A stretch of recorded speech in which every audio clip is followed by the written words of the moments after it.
Buenas tardes, continuando con lo que es el tema correspondiente al número 8 sobre lo que es la moral y el derecho. Vamos a extendernos un poquito acá en relación a la clase que dimos en el día de hoy y vamos a explicar un poco en relación a lo que son ahora las escuelas positivistas del siglo XIX y siglo XX. En esta escuela el derecho es todo lo que el Estado establece como tal, sea cual sea el conferido de sus normas desde un punto de vista ético o axiológico.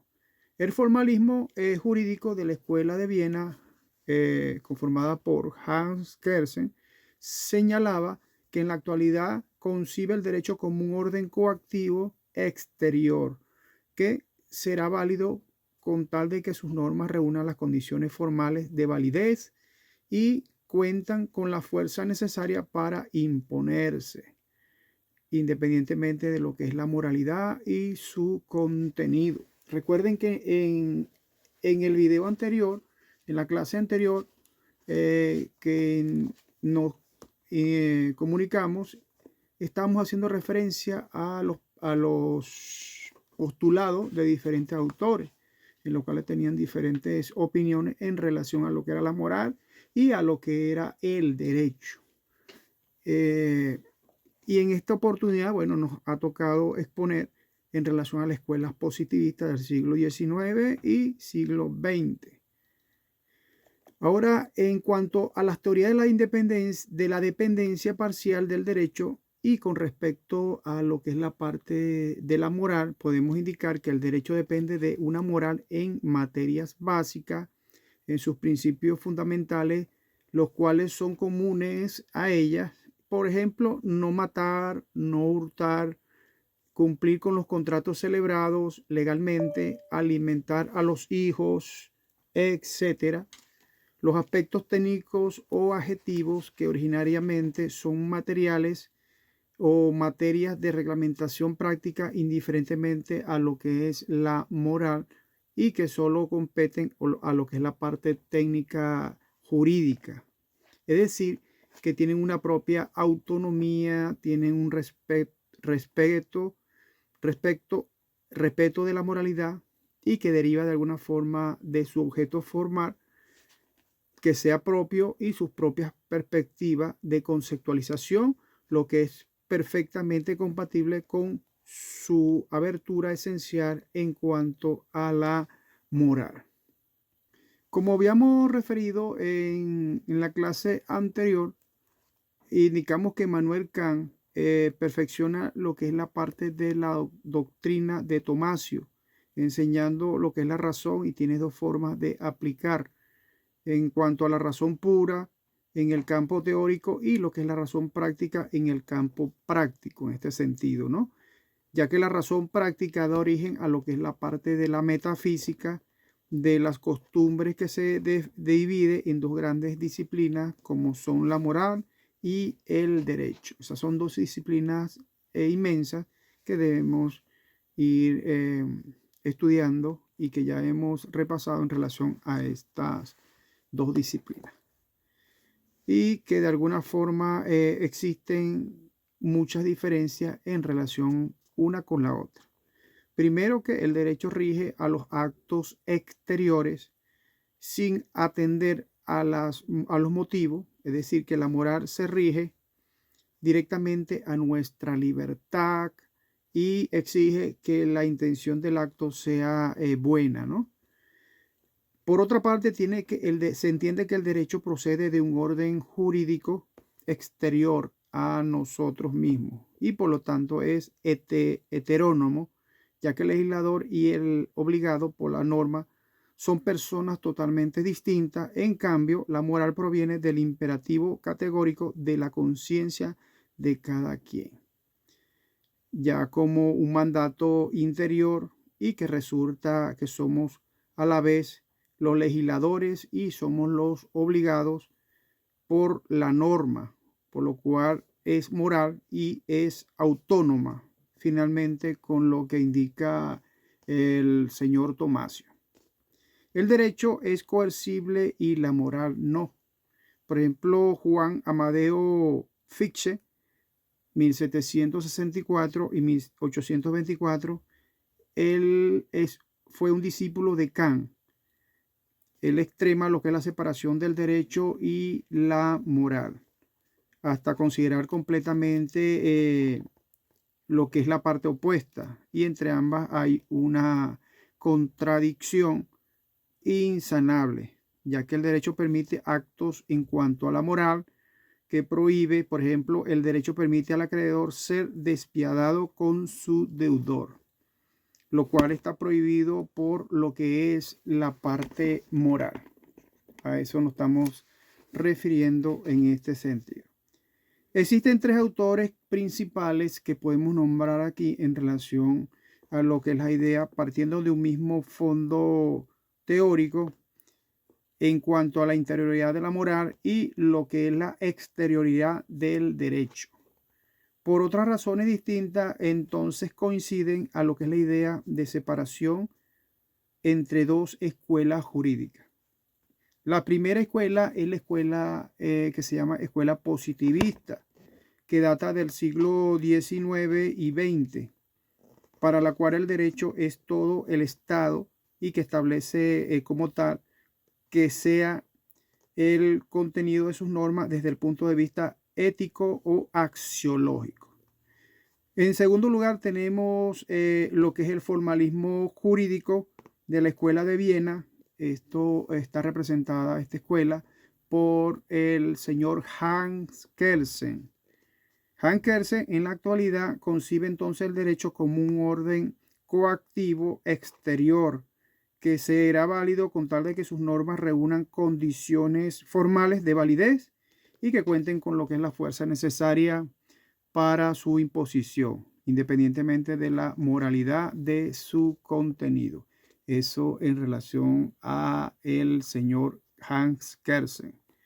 Por otra parte, existe una teoría de la dependencia parcial del derecho respecto a lo que es la parte moral, que ocupa un puesto intermedio entre las dos anteriores, y hay una zona en la que la moral y el derecho se confunden.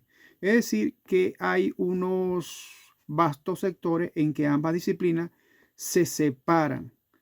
Representación gráfica es la de dos círculos secantes. Por ejemplo, la moral son una zona totalmente exterior exterior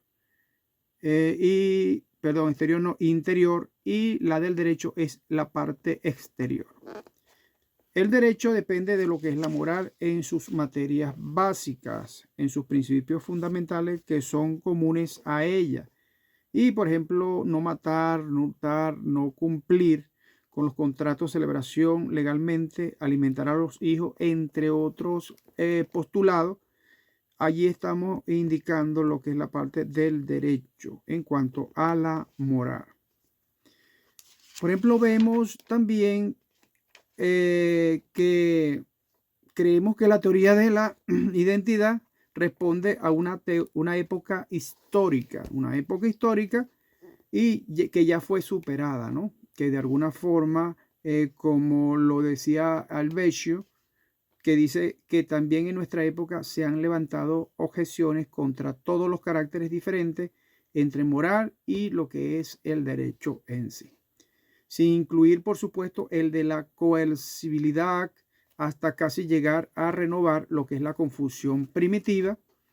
Y por fuentes que sean estas objeciones, no pueden entonces desvirtuar las evidentes diferencias que existen entre moral y derecho, como son los que están dentro de los límites de la interioridad, lo que es la bilateralidad relativa, autonomía de las partes, según estudiaremos más adelante este tipo de situación. Tampoco está muy convencida la teoría de la independencia en cuanto Tommaso y Kant, que exageraron tanto en cuanto a la interioridad de la moral como la exterioridad del derecho, transformando una atención preferente en una dedicación exclusiva, ni estamos conformes con lo que es la autonomía de la moral en el sentido de Kant. En este sentido, es heterónoma y emana de un orden objetivo en cuanto al hombre descubre y la perfecciona. Según Fichte, es clara su falta de lógica, ya que el derecho en este caso sería lo que es contradictorio a la moral y exige de alguna forma la prescripción, lo que éste prohíbe, pero no solamente lo permite. Precisamente en permitir, el derecho deja amplio margen a lo que es la libertad a la persona para que cumpla sus deberes morales. En ocasiones le exigirá entonces renunciar a una facultad que el derecho de alguna forma le concede. En el ejemplo alusivo, el acreedor perdona al deudor en un pago de una deuda, una condonación de la deuda, es decir, le perdona la deuda. Si el acreedor perdona al deudor el pago de su deuda o le concede un plazo más amplio para cumplirla. Cuando mejore su situación, todo esto está permitido por el derecho. Y cuando la teoría de la dependencia parcial, tenemos el siguiente reserva, en la que se cree que esa zona técnica del derecho, que es ella, se considera indiferente, ya que la moral no es lo del todo indiferente, es decir, no es completamente ajena a lo que es la moral, como dice un autor llamado Aranguren. Aranguren indica de que debe distinguir el plano del derecho positivo, constitutivamente moral, y el plano del derecho positivo puramente técnico. Es decir, que sin embargo, en cuanto al establecimiento de un orden, lo que constituye un valor no es completamente ajeno a lo que es la moral. Esto lo refiere el señor Aranguren. Fíjense que esta parte es contradictoria porque la moral tiene ciertas controversias o tienden a confundirla con el derecho, ¿no? Entonces es importante tener claras estas diferencias que estamos explicando acá. En cuanto a la teoría de la dependencia total, se evita caer entonces a lo que es la confusión que han incurrido algunas concepciones morales del derecho, ya que de alguna forma da fondo al problema de establecer la verdadera relación entre moral y derecho, pero de alguna forma el hombre independiente o de forma total no nos convence, ¿no? Ya que se prefiere enunciar más modernamente lo que es la teoría de la independencia, o mejor dicho, la teoría de la dependencia indirecta, ya que el derecho respecto a la moral se resume y se explica de esta forma. En primer lugar, lo podemos explicar que existe un enfoque en cuanto al derecho que no es directamente moral, ya que no tiene principios o intereses de la perfección moral del individuo, sino un bien común de una sociedad. Esto quiere decir que existe la separación absoluta entre ambos órdenes normativos. Entonces, vemos también, por otra parte, que en cuanto al derecho debe tener en cuenta a la moral, en la medida que ésta contribuye a lo que es el bien común de la sociedad, ya que ella es la que ofrece al derecho los principios rectores del orden temporal. Esto nos lleva a establecer una distinción fundamental entre lo que llamamos la justicia del jurista y la justicia del moralista.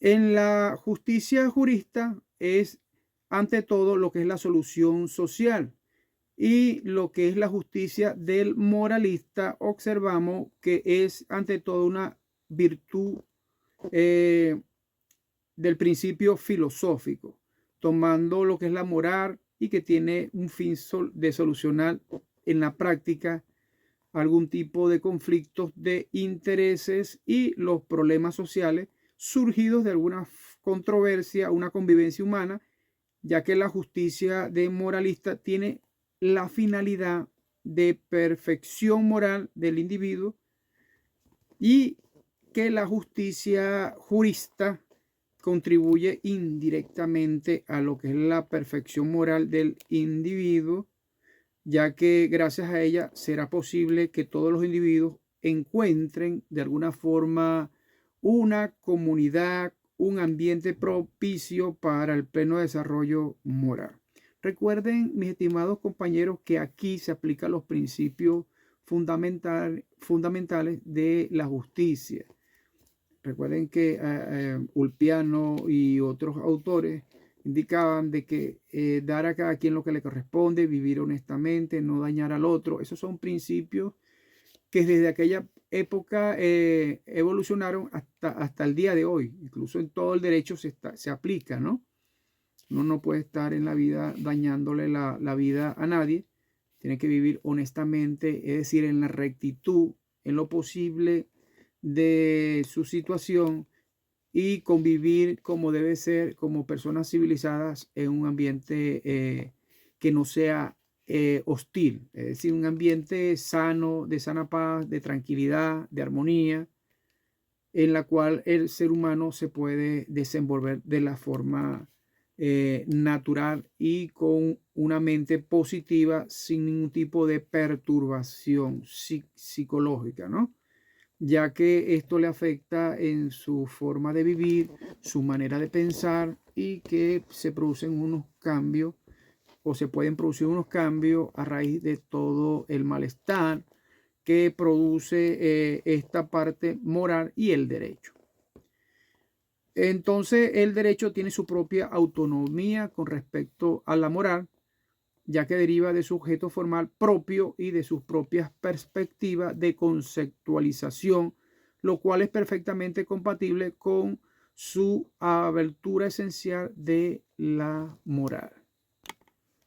En cuanto a la moral y el derecho, continuando esta parte, vamos a indicar aquí sobre el criterio esencial de distinción sobre lo que son los objetos, lo que son los objetos materiales y objetos formales, en el cual encontramos las propiedades de la moral y su comparación con lo que es el derecho.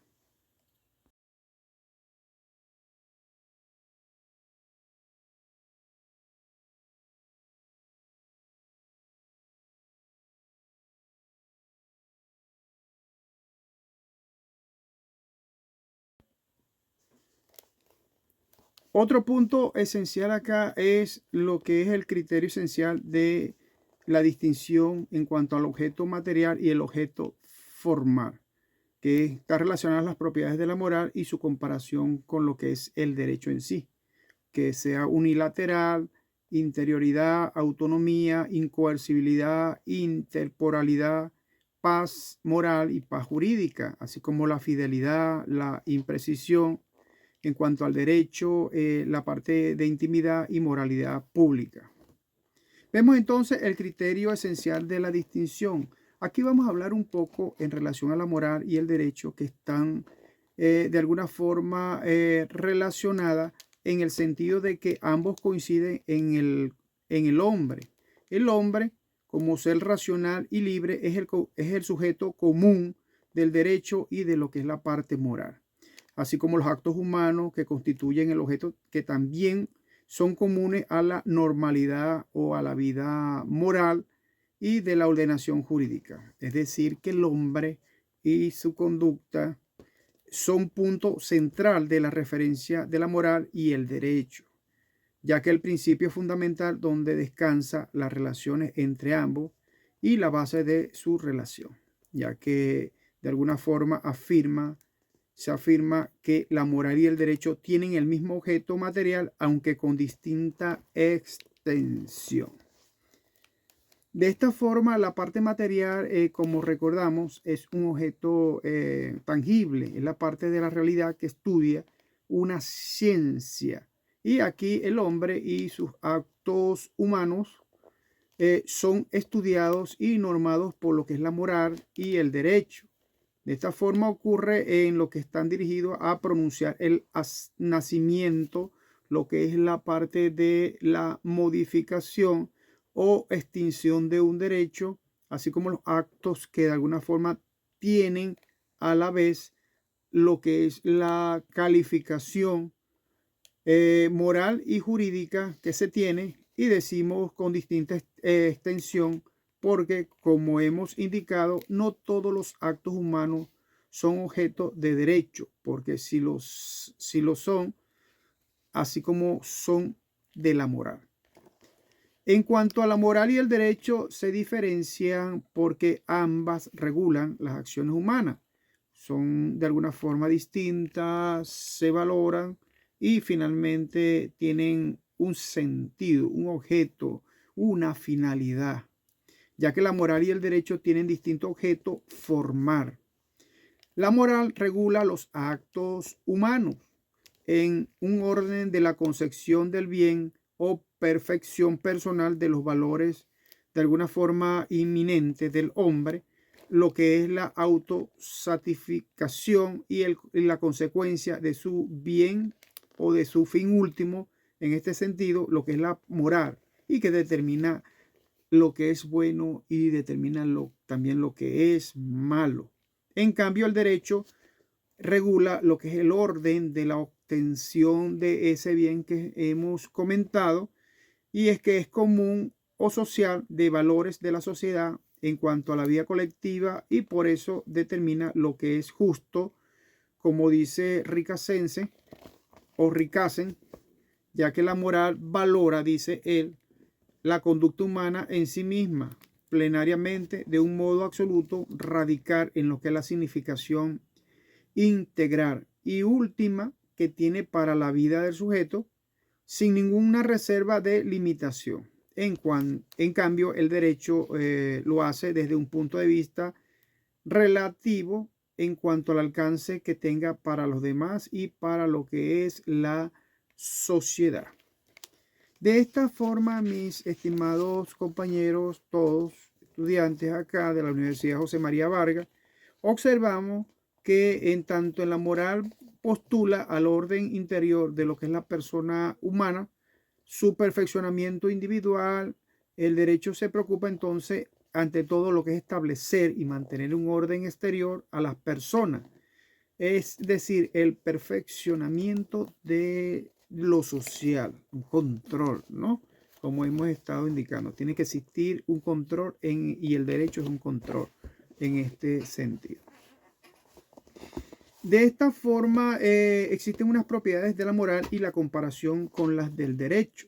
Vemos que el derecho, en cuanto a las propiedades, se identifica que es unilateral. Es unilateral porque la frase se debe entender en el sentido de que las normas morales son unilaterales, y en efecto tiene una norma. Y en efecto, cada norma tiene su destinatario, que es la persona a quien va dirigida y a quien impone el deber, así como la norma moral, y pretende de alguna forma autosatificación individual, y esto es un problema personal, un problema íntimo de cada uno. Con la imposición del deber queda agotado lo que es el contenido de esta norma. En cambio, con el derecho, sobre todo va dirigido a conseguir el bien común y el orden social. De las normas jurídicas no solo imponen deberes a su destinatario, sino que atribuyen algunas facultades o derechos a personas, autoridades o particulares, así como exigir coactativamente a aquellos que en el cumplimiento de sus deberes, en caso de que no lo hagan espontáneamente, es decir, por su propia voluntad. Por eso la norma jurídica es de alguna forma bilateral, o sea, produce relaciones intersubjetivas. En este sentido, observamos también entre estas propiedades lo que es la interioridad. Se dice que la moral rige el aspecto interno de los actos humanos y el derecho la parte externa, o sea, en cuanto a lo que es la moral, es el interior, y el derecho lo que es la parte exterior. Como hemos visto anteriormente, lo que son las teorías que hemos analizado acá, una parte externa y una parte interna, pero de alguna forma tienen finalidades diferentes, pero que van íntimamente relacionadas. Las etapas del acto humano. Esta primera etapa está relacionada a lo que es la deliberativa, es decir, el entendimiento considerado en varias posibilidades de actuación, las ventajas e inconvenientes de cada una de ellas, comparándolas unas entre sí, ya como se ha reflexionado en relación a esta terminología, ¿no? Y la segunda es lo que es la electiva o determinativa en cuanto a la voluntad. Por otra parte, tenemos una tercera que es la vía ejecutiva. La vía ejecutiva, que es la decisión tomada y se exterioriza por medio de una acción. Por ejemplo, tenemos la firma del contrato de compraventa en este sentido. Y vemos también que existe una interioridad de la moral, ya que la moral intenta conseguir lo que es el bien personal del sujeto. Es cierto que regula los actos puramente internos, dice este autor llamado Preciado Hernández. Le interesan todos y los valores íntegramente, pero concediendo la preferencia a su centro de irradiación, a la conciencia del sujeto agente.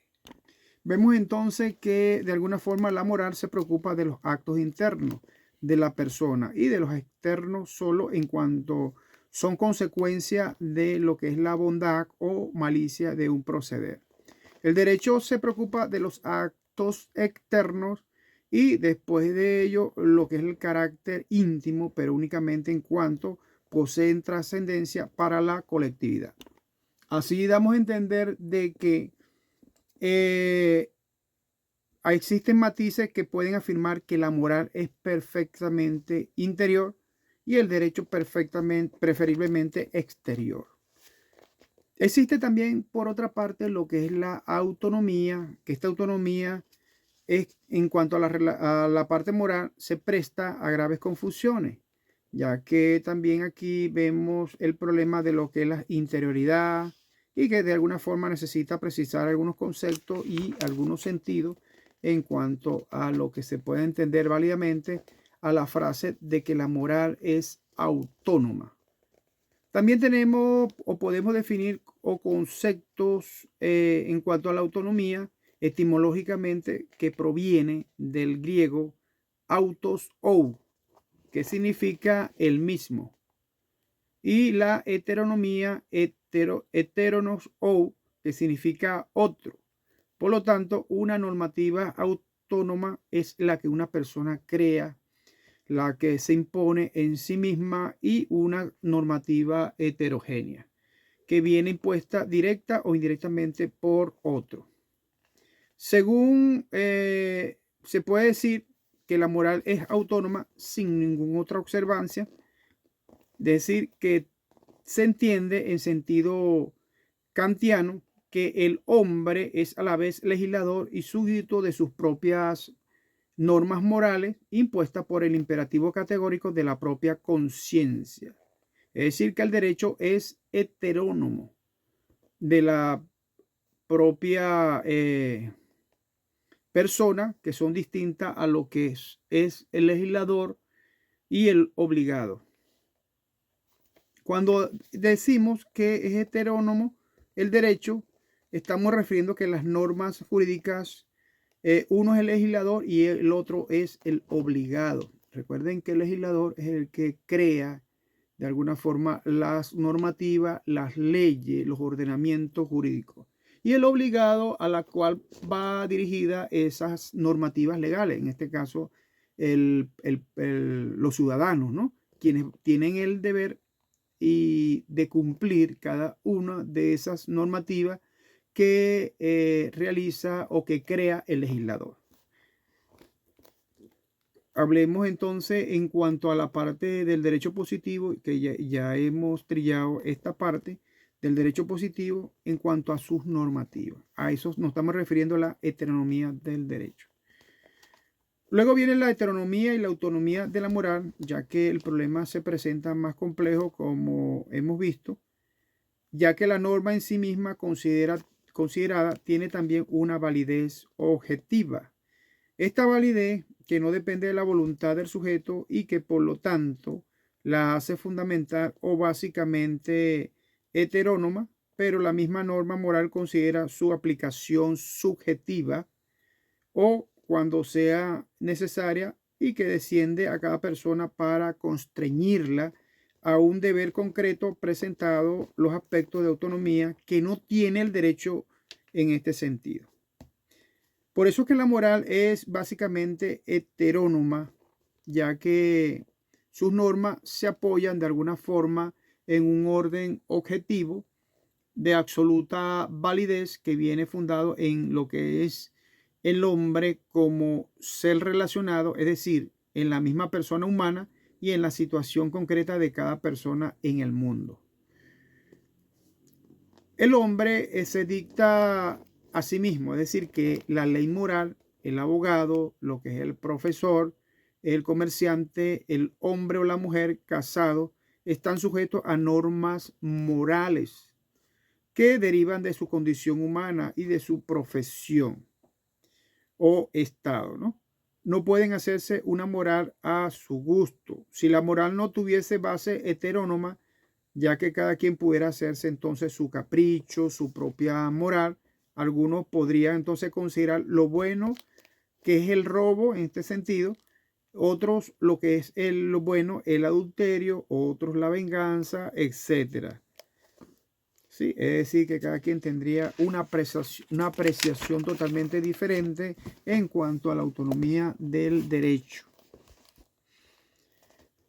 Es evidente que las normas entonces morales no se las crea en el hombre arbitrariamente, a su gusto, a su capricho, sino que están allí y de alguna forma se descubre y que se crean con heterónomos, que son heterónomas, ya que la moral tiene dos aspectos de autonomía. En primer lugar, que la norma moral necesita ser reconocida por el sujeto.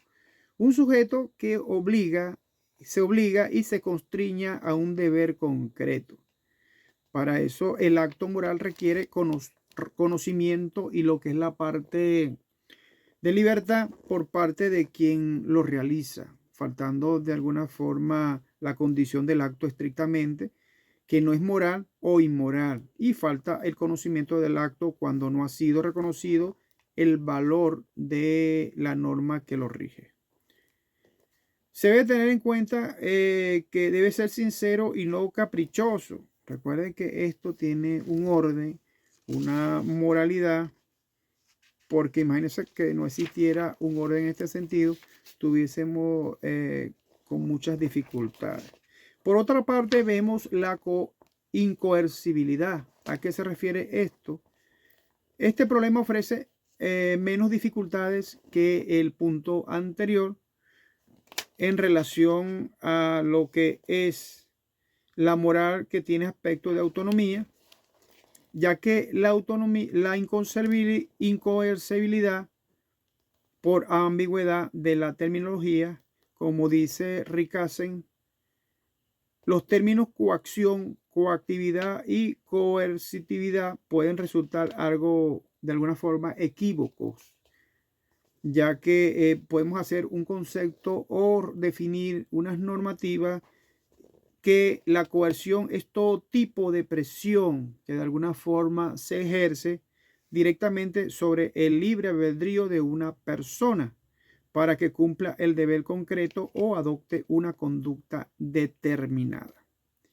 Por otra parte, la sanción es la consecuencia desfavorable que se deriva del incumplimiento de una norma en el sujeto obligado por ella. Tenemos también una coacción que es el cumplimiento forzoso de la norma o de la sanción. Y por último tenemos lo que es la parte de la coercibilidad, que es la capacidad de imposición inexorable, cumplimiento forzoso de la norma o de su sanción. Luego vemos lo que es la parte de la paz moral y lo que es la paz jurídica. La paz resulta del cumplimiento de lo que es el orden. Según la célebre frase, paz es la tranquilidad en el orden. De esta forma, la paz, sea interior como recompensa o moral, o gozo de la observancia de los deberes morales. Entonces vemos que el derecho también pretende establecer una situación de paz, pero en una paz de forma externa de la sociedad que deriva de una regulación justa y segura, ya sé que la paz y la moral jurídica proceden de dos órdenes totalmente diferentes, ¿no? Y no se requieren necesariamente la una de la otra. Ordinariamente ambas se encuentran en la persona que de alguna forma procura ajustar su vida a lo que es la parte moral y al derecho, pero que de alguna forma existe paz moral sin perjudicar a nadie. Aquí volvemos otra vez a los principios